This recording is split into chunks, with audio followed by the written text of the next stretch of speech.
Hey guys, welcome to Bobcat Sports Talk. I'm Jessica Carter here with Jay Riley and Trey Howard. So last Sunday was the Super Bowl, the best game of the year, what everyone looks forward to, and also the most watched program. So that was successful for them. But what beats the actual game is the halftime show, Bruno Mars. And he brought in 115 million views. He killed it. Yeah, he beat the actual game, which had 111 million views. Not only that, on Twitter, he brought in 24 million tweets. He's been trending for, 3 days now? How crazy is that? Bruno Mars beat Madonna's record in 2001. She had, 110 million views? So he is definitely the man of the hour right now. But let's move on to the game.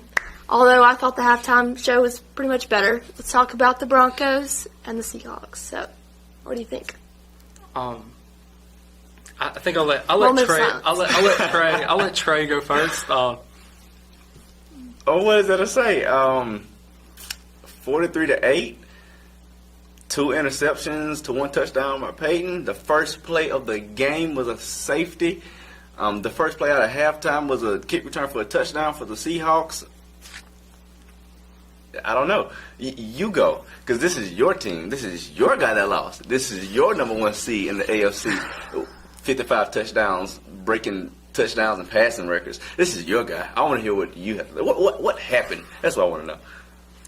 Guys, I predicted the score 34-28. And I was sadly mistaken. I think Seattle bought out the entire stadium because it was loud. The first play of the game, I had my TV turned up to about 40, and I was like, man, this is loud. Like, there's no way it should be this loud.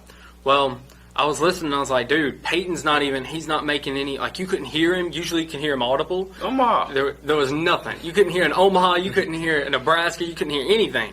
He's sitting there, and I'm like, okay, something's happening. Well, when that ball was snapped over his head and Manny Ramirez snapped it over his head, I was like, oh no, this is it.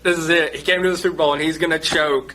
He's known as a classic choke artist. He's going to choke. He made it all the way here. He got past Brady.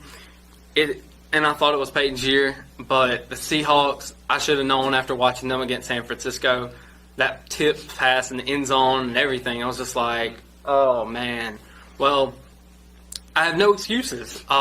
Peyton Manning, I don't want to say, I want to say that he didn't choke, but he did. I can't put it all on him, though, because you had Seattle's defense. Man, I'm going to put them in the top, they're in the top 3 of all time. Kid you not. Put them up in there with the 85 Bears and the 2000 Ravens. They were phenomenal. They had this gang tackle on every single down. Every time Denver stepped on the field, they were like, get off. We're taking this field back over. And that's what they did. And so 43-8, there's no excuses. I mean, Denver didn't come ready to play. Wes Welker was a non-factor. Demaryius Thomas, even though I think he had about 100 yards, still was a non-factor. And Peyton Manning was rattled on the pocket. I don't know if because he was in Denver that he happened to stumble upon some herbs before the game, but he looked like he was stumbling upon something. So Peyton, as much as I love you, you really messed up this one. And I feel like Skip Bayless, whenever he was referring to it, said that Denver could win or lose. Peyton could win or lose, 3 or 4 Super Bowls all in one night, because Seattle, on a scale of 1 to 10, is a 10 on the defensive side. So he had a chance to go up against a defense that he'd never seen before and just, do his magic. Well, he went up against a defense he'd never seen before, and he left us all speechless because we couldn't believe that Peyton had that bad of a game. This was probably his 3rd worst game, and he hasn't had a game that bad since about 1998, which was his first year in the league. He was destroyed. He was taken out of the game. Noshawn Moreno was, he probably had about, 50 yards, something like that. Non-factor. He was a non-factor. Everybody for Denver was a non-factor. And then Seattle's over there, tooting their horn. And Russell Wilson, they should have gave him or Percy Harvin the MVP. I mean, it was good for Smith to get it, but I just didn't think that I didn't feel like, okay, when he picked that ball off, the game was pretty much already in hand. Like, you pretty much knew that it wasn't, that Denver wasn't coming back. We hadn't seen the Broncos come back before. They couldn't have made an effort to come back. We have. But, dude, after seeing them on the third drive of the game, I knew that there was no coming back. And I was sitting there with my family, and they said, really? Kid you not. Kid you not. After all of last year, every Bobcat sports talk, you're telling me because about I saw the momentum. The momentum. Look, Peyton, when he was out there on the field, he was sitting there, and he was just like, he's standing in the pocket, and you think he's going to take over, and it's going to be this miraculous comeback. 22-0. But according to you, he's Peyton Manning. From 7 he is touchdowns. Peyton Manning. MVP in the second week of season. He is MVP. He won the MVP, didn't he? He won the MVP. Okay, look. But he did lose the Super Bowl, and that is a team effort. And Denver's defense, while they held Marshawn Lynch, beast mode was held to basically nothing and reduced to nothing. He was a non-factor. Russell Wilson picked them apart. Play after play after play after play. And then you get Denver out there on the field, and Peyton's sitting in the pocket, and he's trying to get the ball off, and he's got his average release time is like 1.7, 1.8 seconds. Still couldn't get the ball out. I'm gonna tell you, Seattle Seahawks, if they can re-sign the talent they've got, they'll be back there next year. But they won't be able to re-sign the talent they've got because they have too many pieces that have to be re-signed that were either undrafted free agents or they were rookies that got picked up. And they just made one heck of a team. So, I mean, all credit to Seattle, 43-8. Gave us our butt whooping. No more talk about Peyton Manning unless it's negative talk until, 6 or 7 months from now. Came into the playoffs and he won in the cold and he answered all this criticism about him. He did it until it came to the big game. It was 50 degrees. It wasn't freezing. It wasn't snowing like it did the next day in New York. Everything was set up for the Broncos to win. I guess the Seahawks thought different. I mean, the Seahawks came in there amped. The whole team was amped, and you could look at them when they were walking out on the field. They were amped. But since we're talking about the Super Bowl, I have to talk about Richard Sherman. Okay. He was practically a non-factor. No. Richard Sherman was not a non-factor. How do you view him? Richard Sherman was a non-factor. Eric Decker was a non-factor. Okay, but he only had 3 tackles and 1 pass deflection. Because nobody throws his way. They're not going to throw it to Richard Sherman. What was Eric Decker? Okay, he was on the field. Eric Decker, I think he sat in the locker room. I really do. Richard Sherman put him in the locker room. I don't know why he didn't show up because there were a few times where he could have got off of Richard Sherman, but Eric Decker, man, I feel like he's worth the big bucks because they're talking about him in free agency. I feel like he's worth the big bucks, but he's got to learn how to push off of the cornerbacks and learn how to play. So I don't know. We'll see how everything turns out. Seattle won the Super Bowl. Russell Wilson's should be considered the number 1 out of that young rookie class that has been around for a while. Because Andrew Luck was, but I mean, after you won a Super Bowl, I think that gives you an upper hand over all the rest of them, right? So after what Sherman did, how do you view him now? All the talk he did after that game, and then now. I have no problem with him. With talking or anything, it's just the entertainment. It's just part of the game. So, I like him. I like the Seahawks.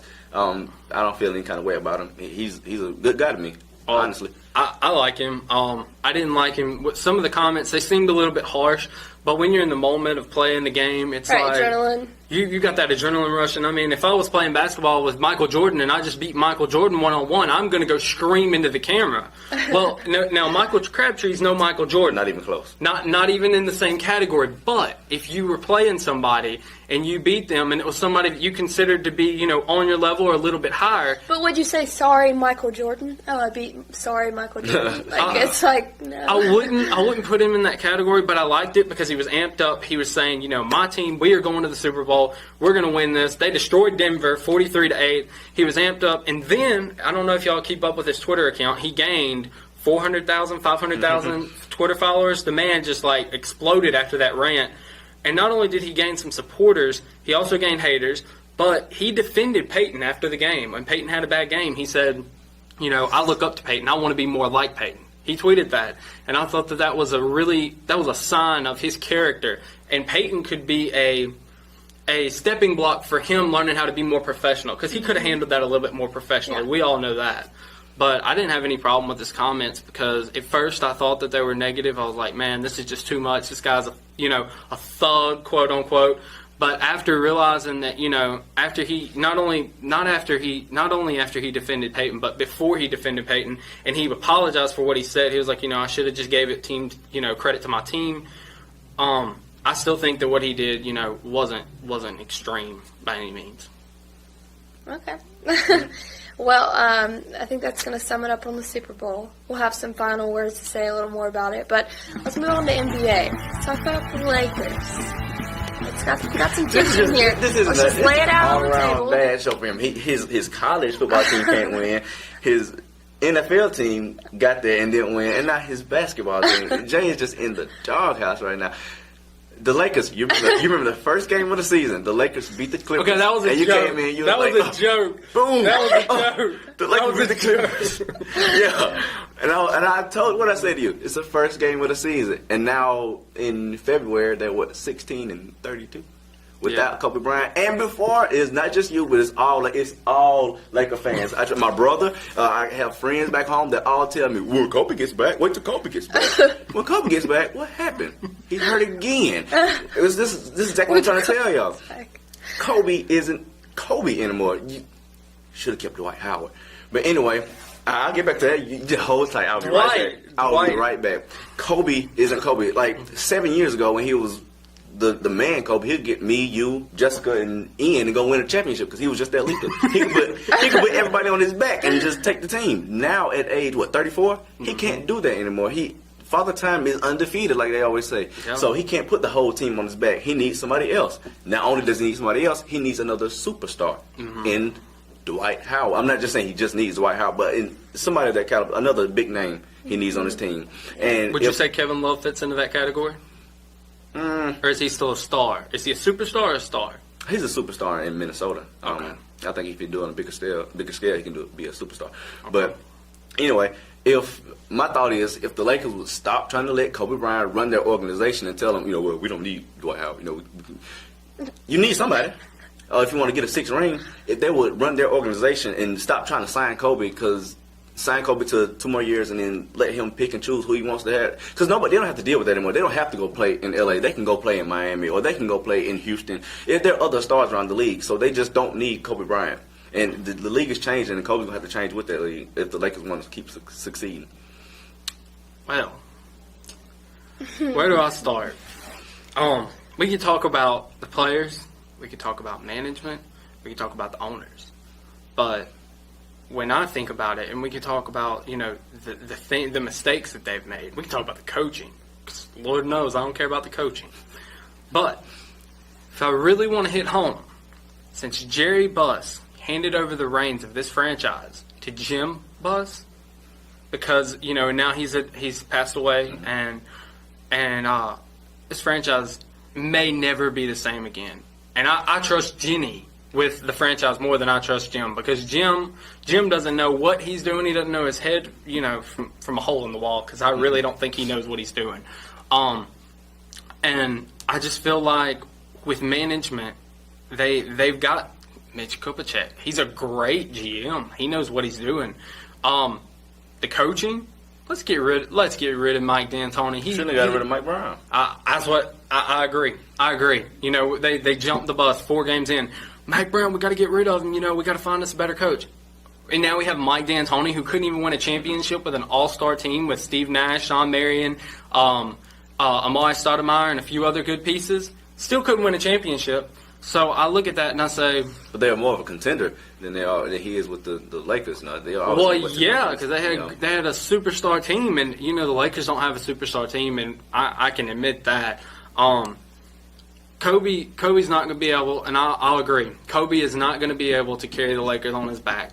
They may win. He'll probably add about 10, maybe 15 wins to their season total.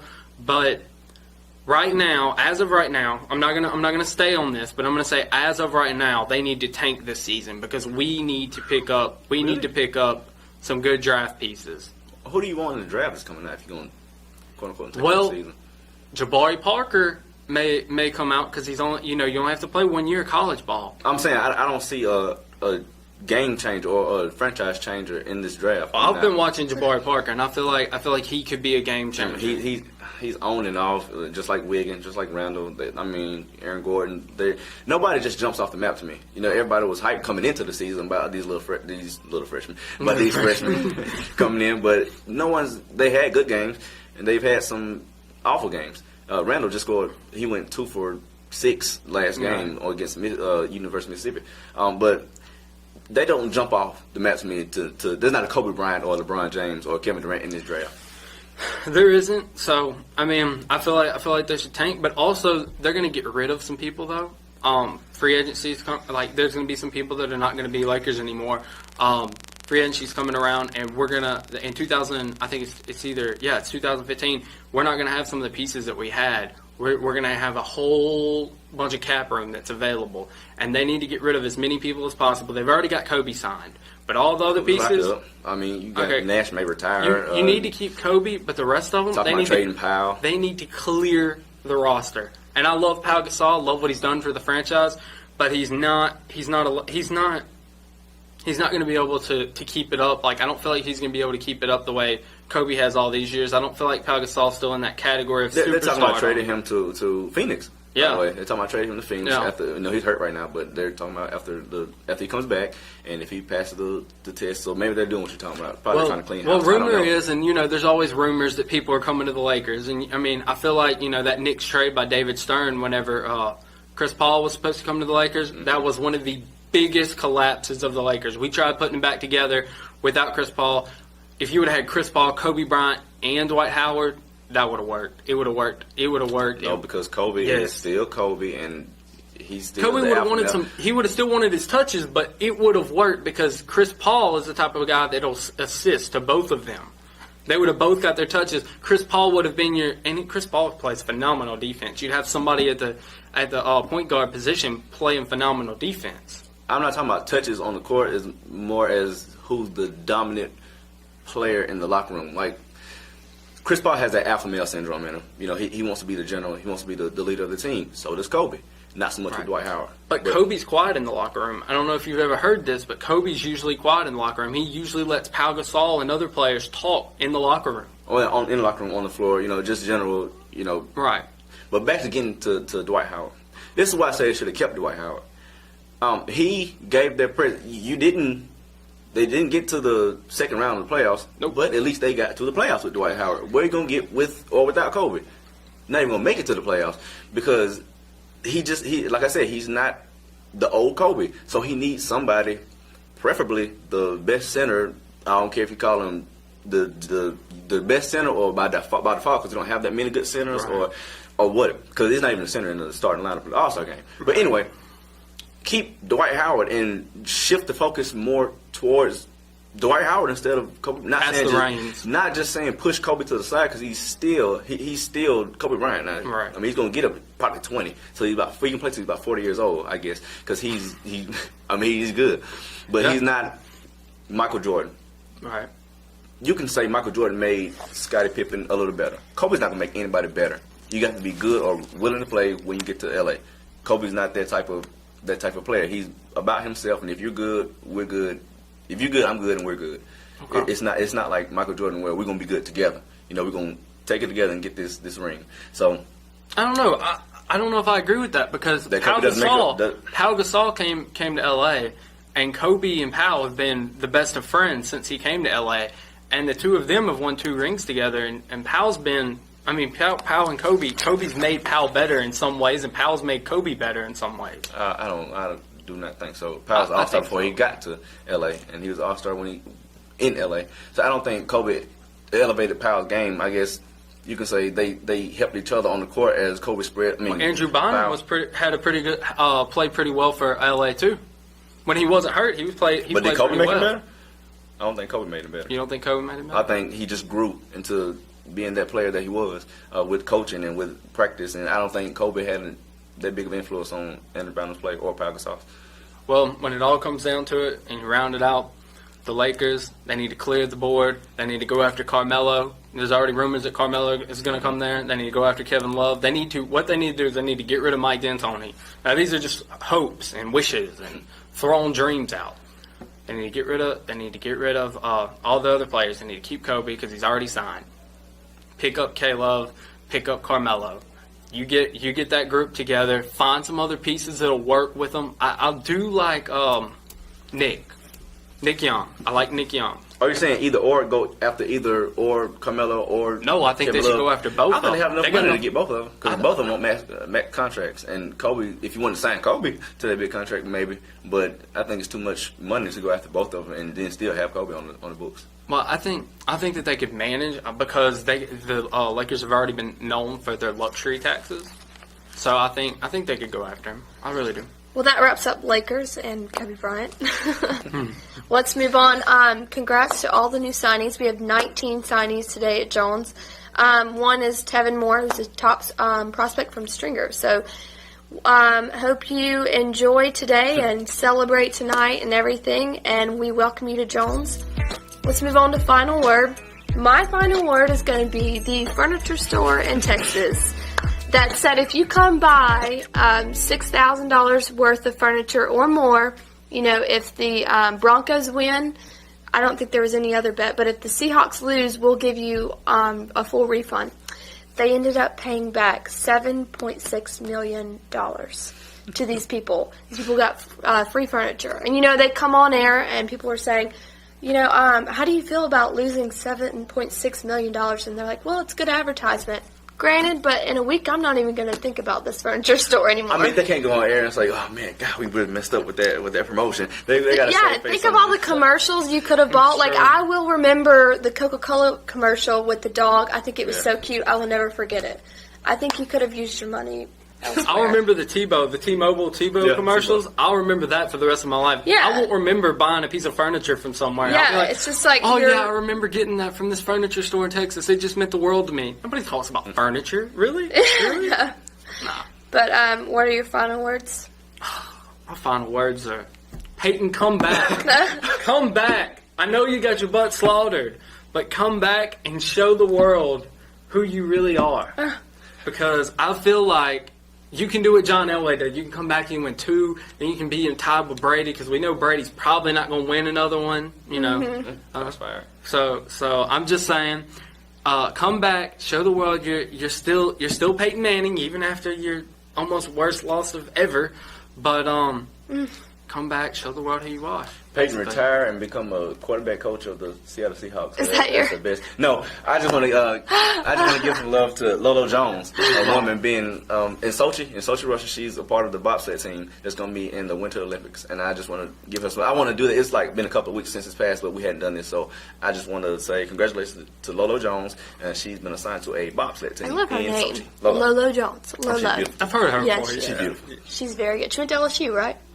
She went to Yes, she LSU? did. Yes, she did. Okay, well, guys, thank you for joining us today on Bobcat Sports Talk. And we ask that you send prayers out to Jay as he's recovering from bronchitis.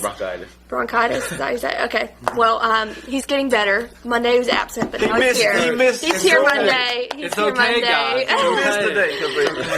It's okay. Thank you, and next week we'll have another segment, so be sure to tune in. I'm bless. Jessica Carter here with Jay Riley and Trey Howard.